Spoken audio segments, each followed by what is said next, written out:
1, 2, testing. Good afternoon. I am sort of on my way out the house to go to the gym. I just weighed myself for the first time since Christmas and wanted to end myself. So I'm making it my mission, my very late New Year's mission, to go and get fit and healthy. That's what we're doing.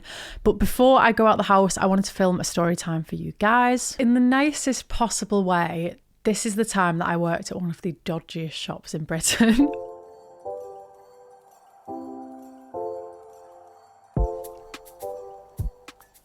As always, I can't name real names, so I'm just going to be calling it the Dodgy Shop through the duration of this video. This happened a really long time ago, so I've actually written out a script on my other phone.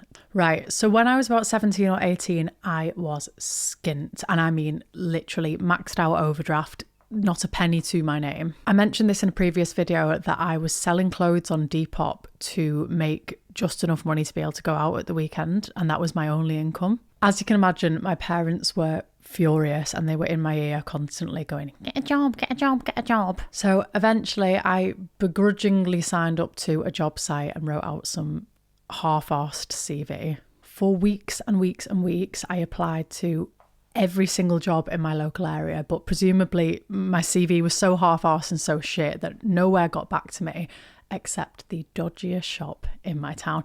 And I don't know whether I can say this on YouTube what kind of shop it was, but you guys will just have to use your imagination. I'm sure it will become obvious. So being an incredibly naive 17, 18-year-old, I genuinely thought this place was just an underwear shop. And when they called me or emailed me and said, do you want to come in for an interview? I was so desperate for money. I literally just said, yes, I accept. When can I come in for my first shift interview, whatever. So my first day arrives. I rock up at the front door and immediately I'm like, uh-oh. One of the first things I notice is how dark the entire place is. They must have had one singular weak light bulb powering this entire shop. The mannequins in the front window were all like old and discoloured, and they were wearing these really seedy outfits. I can only describe them as sort of early 2000s doll dress-up clothes, but like dodgy, seedy.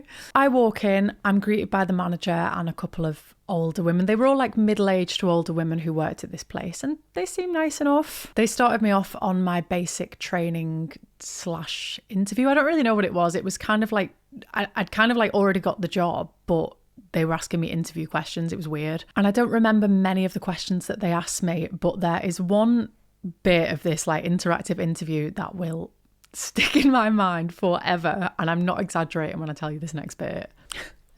So one of the women was in like her 60s, I want to say, or 70s. She was an actual grandma. Like, she told me she had grandkids and stuff, and she took me over to this, she was like a sales assistant, she took me over to this wall of, there's no sugarcoating it, toys, dildos, and literally like stood me in front of this wall when, if a mother wanted to buy a discreet toy that she could hide from her two children or something bizarre like that, which one would you recommend to her? Which one would you pick?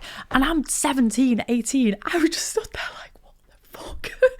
How do you even answer that? The most bizarre job interview ever. And I think I was just so uncomfortable. I was just going, I don't know. I don't know. Bear in mind, I didn't do the deed till I was 17 anyway, but oh my god, it was so uncomfortable. I still got the job somehow, and the whole time that I worked there, she would always ask me weird fucking questions like that. I remember once on shift, she approached me when I was just tidying a shelf or something and started like touching my shoulders, and she was like, which one's your favourite? Which one's your favourite? This one's my favourite. Oh, girl, who asked? Literally, who asked? It was so beyond creepy. It's giving grooming. I always just said, I don't know. Please, I don't even know what sex is. When the staff weren't being deviants, there weren't many customers in this place, but some of the people who did venture into this shop, as you can imagine, were no better. You would just occasionally get young girls coming in looking for nice underwear sets, but then a middle-aged man looking for things to I don't know if I can say this on YouTube. You get like middle-aged men coming in asking for advice about toys and how to use them. And part of me thinks they didn't actually want the advice. They were just getting a kick out of coming in and asking a young girl those kind of questions. There was a week or so where I had to get a water bottle kind of thing out on the shop floor and demonstrate to customers how the waterproof items worked. It was not worth the minimum wage, honestly. The final straw for me was when the manager called me into her office one day and said, "We need to talk." I had no idea what it could be about because I just used to go in, do my job, keep quiet, then go home. Like I said, just wanted money. And I didn't really talk to anybody unless I had to on shift. So yeah, manager calls me into her office, sits me down and says, "We need to have a word, Amy. The other staff feel as though you're being quite rude to them. When they converse with you, you answer with, yeah. That was the issue that I was saying. Yeah.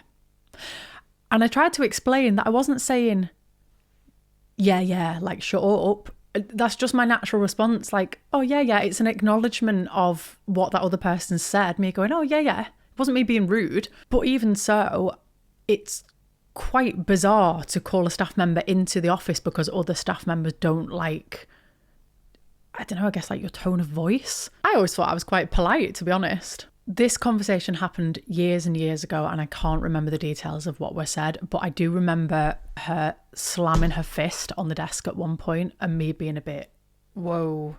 That was it for me. I had not even been there long, maybe a few months, but I'd just had enough of it at this point. It just felt really uncomfortable going in on every shift after I knew that the staff had complained about me, and one of them was asking me really creepy questions all the time, and just the general weird, unprofessional vibe was not it.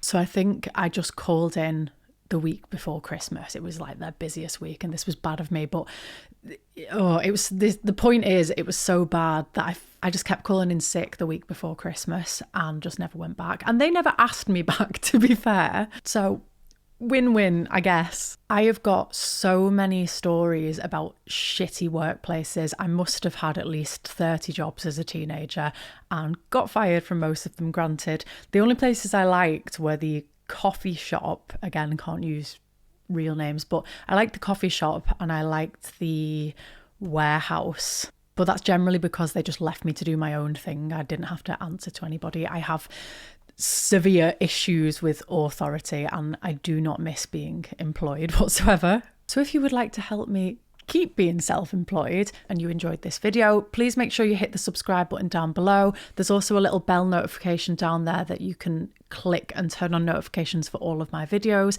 If you really liked the video, comment, like, just interact. It all helps me out. I will leave all of my other social medias and my original music in the description. It's always really hard to remember this little speech at the end of the video. And yeah, I think that's it maybe. I have songs on streaming platforms. I'll put it all in the description if you want to go listen. I post every Friday at 6 p.m. UK time on this channel. Right, that's enough waffle. Moral of the story, I wouldn't ever recommend working in a dodgy shop. It's not a nice atmosphere. Leave me a comment down below, actually, telling me what the worst job that you've ever worked was. I'm interested to hear people's retail horror stories and stuff. Okay, I'm going to the gym so I can stop being a big fat bastard. Bye!